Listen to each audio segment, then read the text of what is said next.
السلام علیکم دوستو، کیسے ہو؟ انشاءاللہ سب خیریت سے ہوں گے۔ اللہ آپ لوگوں کو ایسے ہی خوش رکھے۔ ایک عبداللہ نام کا شخص تھا، اس کا بہت بڑا کاروبار تھا۔ اللہ کے فضل سے اس کے گھر میں ایک بچے کی ولادت ہوئی۔ کسی مولوی صاحب سے پوچھ کر اس کا نام یوسف رکھا۔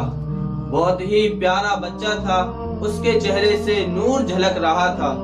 اس خوشی میں اس نے سارے گاؤں والوں کو مٹھائیاں تقسیم کی، بہترین جشن منایا، بچے کی پیدائش کی خوشی منائی۔ قریباً بہت عرصہ گزرنے کے بعد جب اس کا بچہ 14-15 سال کا ہو گیا تو اس دوران کاروبار اور زیادہ بڑھ گیا۔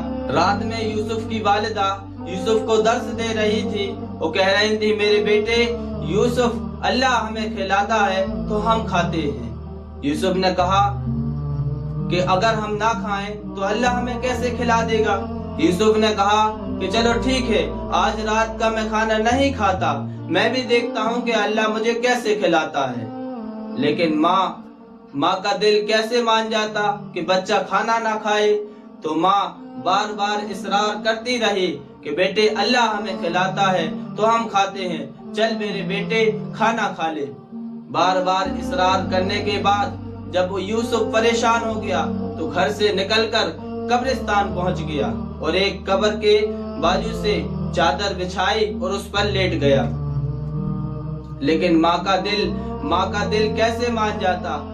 یوسف کی والدہ نے بہترین قسم کا خوشبودار حلوہ بنایا اور قبرستان لے گئی۔ قبرستان میں جس قبر کے بازو سے یوسف سو رہا تھا اسی قبر کے اوپر رکھ دیا، یہ سوچ کر کہ رات میں جب یوسف اٹھے گا تو اس کو چپکے سے کھا لے گا۔ لیکن قبرستان میں آخری پہر میں ڈاکو آئے۔ ڈاکوؤں کا سردار ڈاکوؤں کو آخری ہدایات دے رہا تھا۔ حلوے کی خوشبو نے ڈاکوؤں کے سردار کو متوجہ کر دیا۔ جب وہاں پر جانچ کی تو پتا چلا کہ حلوہ اور لڑکا دونوں برآمد ہوئے۔ جب ڈاکوؤں کا سردار اس حلوے کو کھانے لگا، صحابہ نے کہا، سردار اس کو مت کھائیے، کیا پتا اس میں زہر ملا ہو؟ تو کہا، یہ تو تم بالکل صحیح کہہ رہے ہو۔ تو اس لڑکے کو اٹھایا۔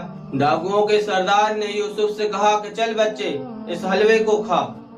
اس نے کھانے سے صاف انکار کر دیا۔ اب ڈاکوؤں کے سردار کا یہ سچ یقین میں بدل گیا کہ اس میں سچ میں حلوے میں زہر ملا ہے۔ لیکن ڈاکوؤں کے سردار نے جب اس کے اوپر گن تان لی تو کہا کہ چل اس حلوے کو کھا۔ یوسف نے جب موت اپنے اوپر منڈراتی دیکھی تو یوسف پوری پلیٹ چٹ کر گیا۔ کافی دیر تک وہ ڈاکو دیکھتے رہے کہ کب مر جائے گا۔ تو صحابہ نے کہا کہ سردار سلو پوائزن ہوگا، اس وجہ سے بچ گیا۔ تو ڈاکوؤں کے سردار وہاں سے چلے گئے اور یوسف خالی پلیٹ لیے اپنے گھر پہنچا۔ والدہ نے پوچھا کیا ہوا؟ تو کہا کہ لمبی کہانی ہے۔ کہا کہ وہ کیسی لمبی کہانی کہ اگر ہم نہ بھی کھانا چاہیں تو اللہ ہمیں کھلا دیتا ہے؟ کہا وہ کیسے؟ کہا کہ قبرستان میں سوچ کر سویا تھا کہ ساری رات میں کچھ نہیں کھاؤں گا، لیکن رات میں ڈاکو آئے اور جو حلوہ آپ رکھ کر کے گئے تھے ان نے ہمیں زبردستی کھلا دیا اور میں نے اس کو کھا بھی لیا، اس وجہ سے کیونکہ ان نے میرے اوپر گن تان لی تھی۔ اگر میں نہیں کھاتا تو وہ مجھے جان سے مار دیتے۔ اور وہ وہاں سے چلے گئے اور میں اپنے گھر آ گیا۔ ہاں امی جان، اگر ہم کچھ نہ بھی کھانا چاہیں تو اللہ ہمیں کھلانے والا ہے۔ اللہ غفور الرحیم ہے، اللہ رزق دینے والا ہے، اللہ ہمیں پالنے والا ہے، اللہ کے ہم اس رزق کا انکار بھی نہیں کر سکتے۔ بس اس نے اتنا کہا، بستر میں جا کر سو گیا۔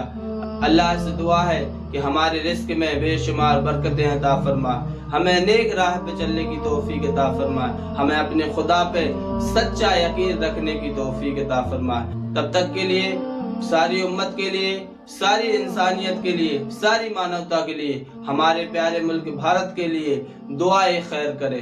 السلام علیکم ورحمۃ اللہ۔